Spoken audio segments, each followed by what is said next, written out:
રાત ઘણી વધી ગઈ હતી. બહાર ધોધમાર વરસાદ પડી રહ્યો હતો. અચાનક વીજળી ચમકી અને તે પ્રકાશમાં મેં એક સુંદર યુવતીને ખીણ તરફ જતી જોઈ.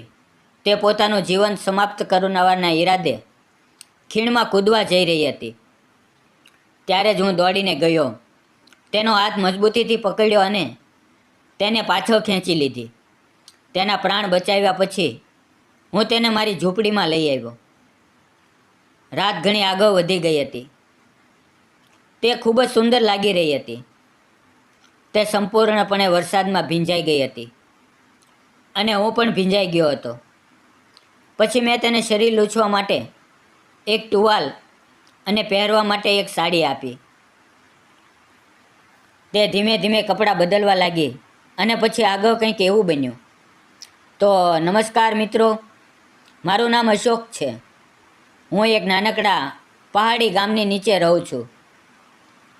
મારી પાસે 2-3 એકર જમીન છે, જેમાં ખેતી કરીને હું મારું ગુજરાન ચલાવું છું. મારી ઉંમર 32 વર્ષની છે, પણ હું હજુ સુધી અપરિણિત છું. તે દિવસ વરસાદનો હતો. આખું આકાશ કાળા વાદળોથી ઢંકાયેલું હતું. મારા ઘરથી થોડે દૂર એક ખીણ હતી, જ્યાં લોકો ઘણીવાર ફરવા આવતા, પરંતુ કેટલાક લોકોએ ત્યાંથી કૂદીને પોતાનો જીવ પણ ગુમાવ્યો હતો. હવે તે રાત્રે લગભગ 9 વાગ્યા હશે. આકાશમાં વીજળી ચમકી રહી હતી, ગર્જના થઈ રહી હતી અને ધોધમાર વરસાદ પડી રહ્યો હતો. હું દરવાજો ખુલ્લું રાખીને મારા ખાટલા પર બેઠો હતો. વરસાદના તે સુંદર પણ ભયાનક નજારાને જોઈ રહ્યો હતો. જ્યારે પણ વીજળી ચમકતી, થોડી ક્ષણો માટે દૂરનું દૃશ્ય દેખાતું અને ત્યારે જ મારી નજર બહાર પડી. વીજળીના પ્રકાશમાં મેં જોયું કે એક છોકરી મારા ઘરની સામે થઈને પસાર થઈ રહી હતી. તે ખૂબ શાંત અને નીડર ચાલમાં ચાલી રહી હતી. વરસાદમાં સંપૂર્ણપણે ભીંજાઈ ગઈ હતી, પણ તેના ચહેરા પર ડરનું નામો નિશાન નહોતું. હું થોડી ક્ષણો માટે જડ થઈ ગયો. હું ઊભો થઈને દરવાજા સુધી ગયો અને બહાર ડોક્યું કર્યું. ત્યારે ફરીથી તીવ્ર વીજળી કડકી અને તે પ્રકાશમાં તે છોકરી સ્પષ્ટ દેખાય. તે ખીણ તરફ જઈ રહી હતી. મારું દિલ ધડકી ગયું. મને તરત સમજાઈ ગયું કે તે પોતાનો જીવ આપવા જઈ રહી છે. હવે મારું દિલ ઝડપથી ધડકવા લાગ્યું. હું થોડી ક્ષણો માટે સમજી ન શક્યો કે શું કરું, પણ આગલી જ ક્ષણે છત્રી ઉપાડીને તેની તરફ દોડી પડ્યો. વરસાદ મારા પર પડી રહ્યો હતો, પણ મારી નજર ફક્ત તે છોકરી પર હતી. તે હવે ખીણના કિનારે ઊભી હતી, આકાશ તરફ જોઈને કંઈ બોલી રહી હતી. તેના શબ્દો વરસાદના ઘોંઘાટમાં પણ મને સંભળાઈ રહ્યા હતા. મેં એવો કયો અપરાધ કર્યો છે ભગવાન, કે તે મને આવી સજા આપી? હવે મારી પાસે કોઈ નથી, હું શું કરું? મારે હવે જીવવું નથી, મને તારી પાસે બોલાવી લે. એમ કહેતા કહેતા તે રડતી રડતી આગળ વધી અને કૂદવા માટે તૈયાર થઈ. મારું દિલ જાણે થંભી ગયું. હું પૂરી તાકાતથી દોડ્યો અને તેનો નાજુક હાથ પકડી લીધો. તેની ચૂડીઓ તૂટી ગઈ. કાચના ટુકડા તેના હાથમાં ખૂંચી ગયા. લોહી નીકળી આવ્યું અને તે દર્દથી ચીચ પાડી. તે રડતા રડતા બૂમ પાડી, મને છોડી દો, મારે જીવવું નથી. પણ મેં તેનો હાથ છોડ્યો નહીં. એક હાથમાં છત્રી હતી, તે ફેંકી દીધી અને બંને હાથે તેનો હાથ સુસ્ત પકડી લીધો. હું તેને ખેંચવા લાગ્યો. તે ખૂબ જ ચટપટી રહી હતી. તેમાં એક અજીબ તાકાત હતી, કારણ કે તેણે મરવાનો પાક્કો નિર્ણય કરી લીધો હતો. પણ મેં પણ ઠાની લીધું હતું કે હું તેને મરવા નહીં દઉં. વરસાદમાં ભીંજાતા ભીંજાતા તેને ખેંચતો ખેંચતો મારા ઘર સુધી લઈ આવ્યો. તેણે ખૂબ વિરોધ કર્યો, પણ મેં હાર ન માની. ઘરે પહોંચીને મેં દરવાજો ખોલ્યો, તેને અંદર ધકેલી અને બારણું બંધ કરી દીધું. તે એક ખૂણામાં બેસી ગઈ. તેનું આખું શરીર કાંપી રહ્યું હતું. વાવ પાણીથી ભીંજાઈ ગયા હતા. ચહેરા પર પાણી અને આંસુ એક સાથે વહી રહ્યા હતા. હું તેની પાસે ગયો. તેને સમજાવવાનો પ્રયાસ કર્યો, પણ તે કંઈ સાંભળવા તૈયાર નહોતી. તે સતત રડી રહી હતી, મને મરવા દો, મારે હવે જીવવું નથી. એવું કહેતા મારું દિલ પીગળી ગયું. મેં ધીમેથી તેને સાંત્વના આપી, પણ તે માની નહીં. આખરે મને ગુસ્સો આવ્યો અને મેં તેના ગાલ પર હળવી થપ્પડ મારી. તે ચોંકી ગઈ. થોડી ક્ષણો માટે શાંત થઈ ગઈ. તેણે પોતાનો ચહેરો ઢાંકી દીધો અને પછી ફૂટી ફૂટીને રડવા લાગી. પણ આ વખતે તેના આંસુમાં દર્દ અને લાચારી હતી. અમે બંને સંપૂર્ણપણે ભીંજાઈ ગયા હતા. મને ઠંડી લાગી રહી હતી, પણ તેની હાલત જોઈને હું વધુ સિહરી ઉઠ્યો. મને લાગ્યું કે તેને પણ ઠંડી લાગી હશે. તેથી હું અંદર ગયો, એક ટુવાલ લાવ્યો અને તેને શરીર લૂછવા માટે આપ્યો. પછી હું બીજા રૂમમાં જઈને મારા કપડાં બદલ્યા. થોડી વાર પછી જ્યારે હું પાછો આવ્યો ત્યારે તેણે ટુવાલથી પોતાનું શરીર લૂછી લીધું હતું. તેનો ચહેરો હજુ પણ ભીનો હતો. મેં મારી માતાની એક જૂની સાડી તેને આપી. મારી માતા હવે આ દુનિયામાં નથી, પણ તેમની સાડીઓ મેં આજ સુધી સાચવીને રાખી છે. તેમાં માતાના સ્નેહની સુગંધ હતી. તેથી તે સાડી મેં તે છોકરી સોનાલીને આપી, જેથી કદાચ તેને થોડું સુકૂન મળે. હું પછી થોડી વાર માટે તેને એકલી છોડીને બહાર ચાલ્યો ગયો. જ્યારે પાછો આવ્યો ત્યારે તે સાડી પહેરીને ખૂણામાં શાંત બેઠી હતી. તેની આંખોમાં હજુ પણ ડર અને દર્દ હતું. મેં ધીમેથી પૂછ્યું, તું કોણ છે? ખીણમાં પોતાનો જીવ આપવા કેમ ગઈ હતી? એવું શું બન્યું? પણ તે કંઈ બોલી નહીં. તેની ચુપ્પીએ મારું દિલ ચીરી નાખ્યું. થોડી વારની શાંતિ પછી તે અચાનક બેકાબૂ થઈ ગઈ. તેની આંખોમાં આંસુઓથી ભરાઈ ગઈ અને તે બોલી, મારું નામ સોનાલી છે. હવે મને આ દુનિયામાં જીવવાની ઈચ્છા નથી રહી. 2 વર્ષ પહેલાં મારા લગ્ન થયા હતા. અમે ખૂબ ખુશ હતા. મને લાગ્યું હતું કે હવે મારું જીવન સુધરી ગયું છે. પણ એવું નહોતું. અમિત, મારો પતિ, ઓફિસની એક છોકરીને પ્રેમ કરવા લાગ્યો. ધીમે ધીમે તેનું ધ્યાન મારાથી હટવા લાગ્યું. મારું દર્દ તેને દેખાતું બંધ થઈ ગયું. તે છોકરીને મળવા જવા લાગ્યો. તેને ઘરે પણ લાવવા લાગ્યો. મારી સામે જ તેની સાથે હસી મજાક કરતો, વિચિત્ર હરકતો કરતો. મારું દિલ રોજ તૂટી ગયું. મેં તેને સાચા દિલથી ચાહ્યો હતો, પણ હવે તેને મારી કદર નહોતી. ગઈકાલે તો તેણે હદ કરી દીધી. તે છોકરી સાથે લગ્ન કરીને ઘરે આવી ગયો. મારો બધો પ્રેમ, બધા સંબંધ તે ક્ષણે સમાપ્ત થઈ ગયા.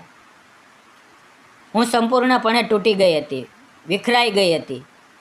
હવે જીવનની ઈચ્છા જ સમાપ્ત થઈ ગઈ હતી. આજે આખો દિવસ હું કોઈ મંજિલ વિના ભટકતી રહી. મને ક્યાંય સુકૂન ન મળ્યું. મને કોઈ ઠેકાણું ન મળ્યું. તેથી હું તે ખીણ તરફ ચાલી આવી, જેથી ત્યાં કૂદીને બધું હંમેશા માટે સમાપ્ત કરી દઉં. પણ ત્યારે જ તમે આવ્યા અને મને બચાવી લીધી. સોનાલી આ બધું રડતા રડતા કહી રહી હતી. તેના શબ્દોમાં જે લાચારી અને નિરાશા હતી તે સાંભળીને મારું દિલ પણ પીગળી ગયું. મને ખૂબ દુઃખ થયું, પણ હવે મેં નક્કી કરી લીધું હતું કે હું તેનું જીવન ફરીથી સંભાળીશ. મેં તેના ખંભા પર હાથ મૂકીને કહ્યું, ચિંતા ન કર, બધું ઠીક થઈ જશે. જીવનમાં બધું ખતમ નથી થતું. ક્યારેક ને ક્યારેક ફરીથી ઉજાસ દેખાય છે. મેં પૂછ્યું, ત્યાં કંઈ ખાધું છે? તેણે કંઈ ન કહ્યું, પણ તેને ચૂપકીથી મને સમજાઈ ગયું કે તેણે કંઈ ખાધું નથી. હું રૂમમાં ગયો અને રસોડામાંથી બચેલી એક રોટલી અને શાક લઈને થાળીમાં પીરસીને લાવ્યો. મેં તેની સામે મૂકી દીધી અને શાંત અવાજે કહ્યું, પહેલાં થોડું ખાઈ લે. શરીરને તકલીફ આપીને કંઈ હલ નથી થતું. પહેલાં ખાઈ લે, પછી બાકીની વાતો કરશું. પહેલાં તો તે તૈયાર ન થઈ, પણ મેં પ્રેમથી સમજાવ્યું. ધીમે ધીમે તેણે થોડું ખાધું, પાણી પીધું અને થોડી શાંત થઈ.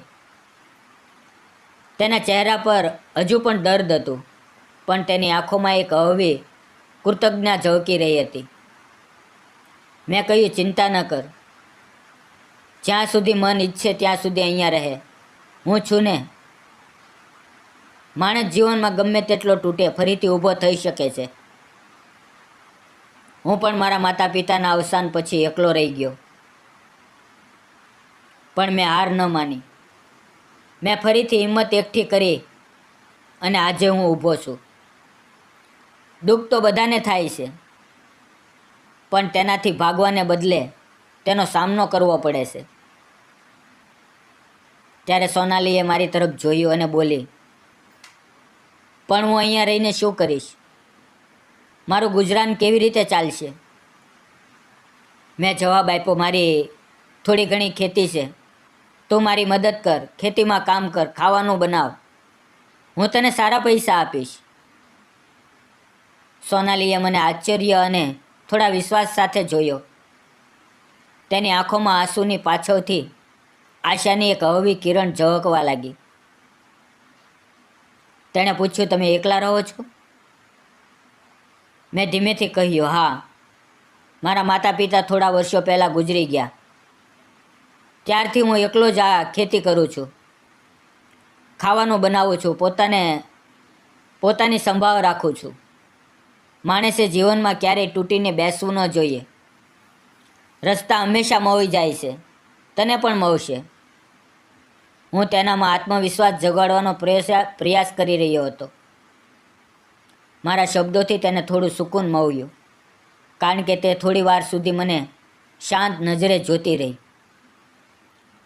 તે વરસાદી ઠંડી રાતમાં મારા નાનકડા ઘરની 4 દિવાલોની અંદર સોનાલીના ઘાયલ દિને પહેલીવાર કોઈનો સહારો અને મમતાનો સ્પર્શ મળ્યો. અને મને એવું લાગી રહ્યું હતું કે તેના આંસુઓથી મારા ઘરમાં પણ એક નવી આશા કે દીવો પ્રગટાવ્યો છે. ધીમે ધીમે તેનામાં હિંમત પાછી આવવા લાગી. તેની આંખોનું દુઃખ થોડું ઓછું થયું. તે રાત્રે મેં તેને ખાટલા પર સૂવાનું કહ્યું, તેને ગરમ બિસ્તર આપ્યું અને હું બીજા રૂમમાં જમીન પર છટાઈ બિછાવીને સૂઈ ગયો. પણ ઊંઘમાં પણ તેના રડતા ચહેરાની છબી મારા મનમાં ફરતી રહી. સોનાલીના આંસુ, તેનું તૂટેલું મન, બધું વારંવાર યાદ આવતું રહ્યું. મને ચેન ન મળ્યું. હું વિચારવા લાગ્યો કે ભગવાને મને આ છોકરી સાથે કેમ મેળવ્યો? કદાચ એટલે કે હું તેના જીવનને નવી દિશા આપી શકું. હવે ધીમે ધીમે રાત પસાર થઈ. સવારની ઠંડી હવાએ મને સ્પર્શ કર્યો. સૂરજની કિરણો ફૂટી અને આંગણામાં સોનાલી ખાટલા પર બેસીને પહાડોની નીચે ફેલાયેલી સુંદરતાને જોઈ રહી હતી. તેના ચહેરા પર તે સવારે એક હળવી સ્મિત હતી, જાણે તેના જીવનની નવી શરૂઆતનો સંકેત. જ્યારે મેં જાગીને તેને જોઈ તો તે ધીમે અંદર આવી, ચા બનાવી અને મારી સામે મૂકી.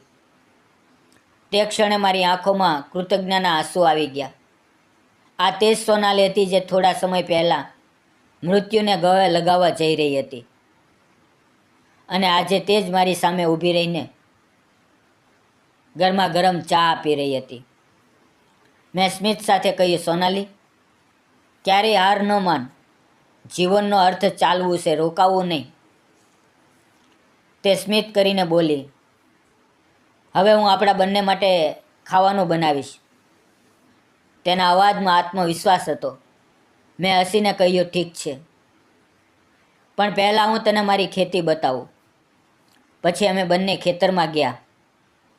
ત્યાં સૂરજમુખી, જુવાર, મકાઈ જેવા પાક લહેરાઈ રહ્યા હતા.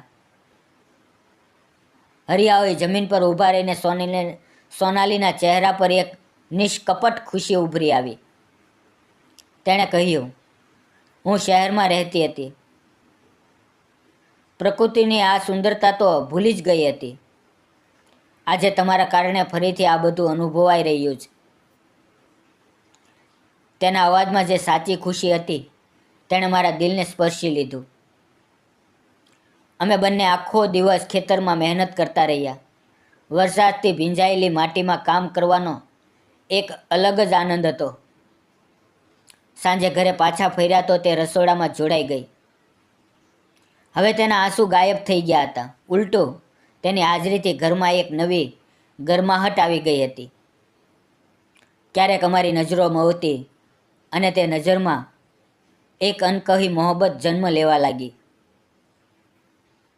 લગભગ 15-20 દિવસ વીતી ગયા અને સોનાલી ઘરમાં સંપૂર્ણપણે ઘૂંટાઈ ગઈ. તે એટલી લગનથી કામ કરવા લાગી જાણે તે આ ઘરની માલકીન હોય.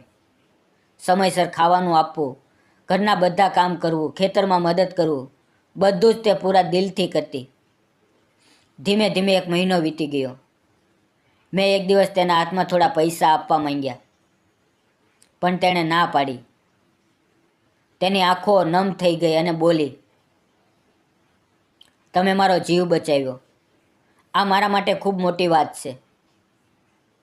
તમારા કારણે જ હું ફરીથી આ દુનિયા અને આ પ્રકૃતિ જોઈ શકું છું. તમારી સાથે મહેનત કરી શકું છું. આ મારા માટે અમૂલ્ય છે. તમે સાચે જ ખૂબ સારા માણસ છો. તેના આ શબ્દોએ મારા મનમાં તેના પ્રત્યેનું સન્માન અને સ્નેહ વધુ ગાઢ કરી દીધો. દિવસો વીતતા ગયા. લગભગ 2 મહિના નીકળી ગયા. મેં ગૌર કર્યું કે સોનાલી પાસે બહુ ઓછી સાડીઓ છે. તેથી એક દિવસ હું હપ્તાના બજારમાં ગયો અને ત્યાંથી તેના માટે 2 સુંદર સાડીઓ અને ચાંદીની એક નાજુક પાયલ ખરીદી. જ્યારે હું ઘરે પહોંચ્યો તો તે આંગણામાં કામ કરી રહી હતી. મેં સ્મિત સાથે તેના હાથમાં સાડીઓની થેલી મૂકી. તેણે આશ્ચર્યથી મારી તરફ જોયું, થેલી ખોલી અને સાડીઓ હાથમાં લઈને જોઈ. તેની આંખો નમ થઈ ગઈ. પછી મેં ખિસ્સામાંથી તે નાનકડું ડબ્બું કાઢ્યું જેમાં પાયલ હતી અને તેની સામે મૂકી. આ જોઈને તે એટલી ભાવુક થઈ ગઈ કે તેની આંખોમાંથી આંસુ વહેવા લાગ્યા અને વગર કંઈ વિચારીએ તે મને ગળે લગાવીને ફૂટી ફૂટીને રડવા લાગી. પણ આ આંસુ દુઃખના નહોતા, બલકે કૃતજ્ઞના હતા. તે ધ્રુસકે બોલી, જો આટલો જ પ્રેમ મારા પતિએ મારી સાથે કર્યો હોત તો હું તેના ચરણ ધોઈને તે પાણી પી લેત. પણ તમે મારા માટે જે કર્યું તે કોઈએ ક્યારેય નથી કર્યું. આ મારા માટે અમૂલ્ય છે. તેના આ શબ્દોએ મારા દિલને ઊંડે સ્પર્શી લીધું. થોડી વાર પછી તે અંદર ગઈ, પાયલ પહેરી અને મેં આપેલી નવી સાડી ઓઢીને જ્યારે બહાર આવી તો તેની સુંદરતા જોઈને હું જાણે થંભી ગયો. તેની પાયલની નાની છનકમાં એક મધુર સંગીત હતું અને તે સાડીમાં તે એટલી મનમોહક લાગી રહી હતી જાણે પ્રકૃતિએ પોતાની બધી કોમળતા તેનામાં સમાવી દીધી હોય. મને લાગ્યું જાણે ઈશ્વરે તેની સુંદરતાને પોતાના હાથે ઘડી હોય અને તેને મારા જીવનમાં રંગ ભરવા મોકલી હોય. તે કોઈ ફિલ્મની નાયિકા જેવી લાગી રહી હતી. જ્યારે તે મારી પાસે આવી તો મને જાણે પોતાનો હોશ જ ન રહ્યો. તેની આંખોમાં આંસુ હતા, પણ હવે તે આંસુઓમાં દર્દ નહોતું, બલકે પ્રેમનો એક નવો સાગર લહેરાઈ રહ્યો હતો.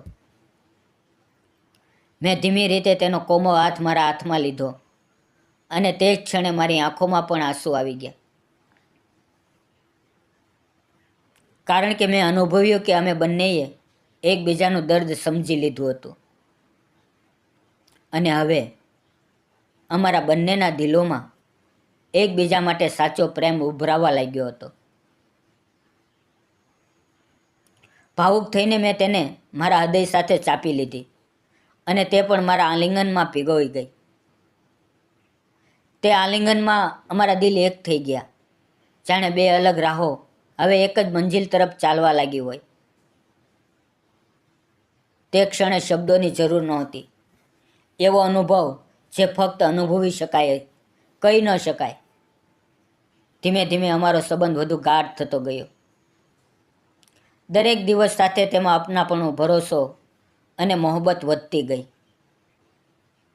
અમે બંને એકબીજામાં એટલા ઘૂંટાઈ ગયા કે સમયનો ખ્યાલ જ ન રહ્યો. 6-7 મહિના આવી જ રીતે પસાર થઈ ગયા અને પછી એક દિવસ અમે લગ્ન કરવાનો નિર્ણય લીધો. ગામના એક જૂના મંદિરમાં ભગવાનની સાક્ષીએ અમે ગામવાળાઓના આશીર્વાદથી અમારું લગ્ન શરૂ થયું. તે દિવસે સોનાલી દુલ્હનના રૂપમાં એટલી સુંદર લાગી રહી હતી કે મને સાચે જ લાગ્યું જાણે ઈશ્વરે તેને ઘડતી વખતે સ્વર્ગની અપ્સરાઓને પણ માત આપી હોય. લગ્ન પછી અમારું જીવન નવી ખુશીઓથી ભરાઈ ગયું. હું ખેતરમાં મહેનત કરતો અને તે ઘરને સ્નેહ અને મમતાથી સંભાળતી. તે હવે મારા જીવનનો અવિભાજ્ય ભાગ બની ગઈ હતી. થોડા સમય પછી સોનાલી ગર્ભવતી થઈ અને તેના ચહેરા પર માતૃત્વની ચમક અને સ્નેહ ઝળકવા લાગ્યા. અમારું નાનકડું ઘર હવે ફક્ત 2 લોકોનું ન રહ્યું, બલ્કિ એક નવા જીવનનું સ્વાગત કરવા તૈયાર હતું. અમારા જીવનમાં હવે પ્રેમ, હાસ્ય, આશા અને ખુશીઓની ફુવારા પણ હતા. આજે જ્યારે હું પાછો જોઉં છું તો મનમાં બસ એક જ વાત આવે છે. જો તે રાત્રે મેં સોનાલીનો હાથ ન પકડ્યો હોત તો કદાચ આ વાર્તા ક્યારેય બની જ ન હોત. પણ ભગવાને અમને મળવ્યા, અમારી વચ્ચે આ બંધન બનાવ્યું અને આજે અમે બંને પ્રેમ અને સંતોષથી ભરેલું જીવન જીવી રહ્યા છીએ. મિત્રો હવે તમે જ કહો, હું અને સોનાલીએ એકબીજાનો સહારો બનીને નવું જીવન શરૂ કર્યું. તે સાચું હતું કે ખોટું? તમારા વિચારો જરૂર જણાવજો. જીવન ગમે તેટલું કઠિન લાગે, હાર માનીને બેસવું એ ઉકેલ નથી. દુઃખ, ધોખો, એકલતા આ બધું જીવનનો ભાગ છે. પણ આ જ અંધારામાંથી નવી આશા, નવા સંબંધ અને નવી શરૂઆત જન્મે છે. જો સોનાલી જેવી છોકરી હાર માની લે તો તેનું જીવન ત્યાં જ સમાપ્ત થઈ ગયું હોત. પણ તેને સહારો, વિશ્વાસ અને સાચો પ્રેમ મળ્યો. તેથી તેનું જીવન ફરીથી ખીલી ઉઠ્યું. તેથી યાદ રાખજો, દરેક અંધારી રાત પછી એક નવો સૂર્યોદય જરૂર થાય છે. જીવન ક્યારેય રોકાતું નથી. બસ થોડી ધીરજ, વિશ્વાસ અને કોઈનો સાથ હોય તો ફરીથી જીવવું શક્ય છે. જો મારી અને સોનાલીની પ્રેમ કથાએ તમારા દિલને સ્પર્શ કર્યું હોય તો આ વાર્તાને લાઈક કરજો, તમારા મિત્રો સાથે શેર કરજો અને મારી ચેનલને સબસ્ક્રાઈબ કરવાનું ન ભૂલતા. કારણ કે કદાચ અમારી આ નાનકડી વાર્તા, આ પ્રેમ કથા કોઈના જીવનમાં ફરીથી જીવવાની પ્રેરણા બની જાય. મિત્રો, વિડીયોમાં આવેલા નામ, પાત્ર અને ઘટના ફક્ત કાલ્પનિક હતા. તેનો કોઈ પણ વ્યક્તિ, જાતિ કે ધર્મ સાથે સંબંધ નથી. આ વાર્તા ફક્ત મનોરંજન અને શૈક્ષણિક ઉદ્દેશથી બનાવવામાં આવી હતી. તેને અન્યથા ન જોશો. મિત્રો, ફરી મળશું આવતીકાલે. ત્યાં સુધી તમારું ધ્યાન રાખજો.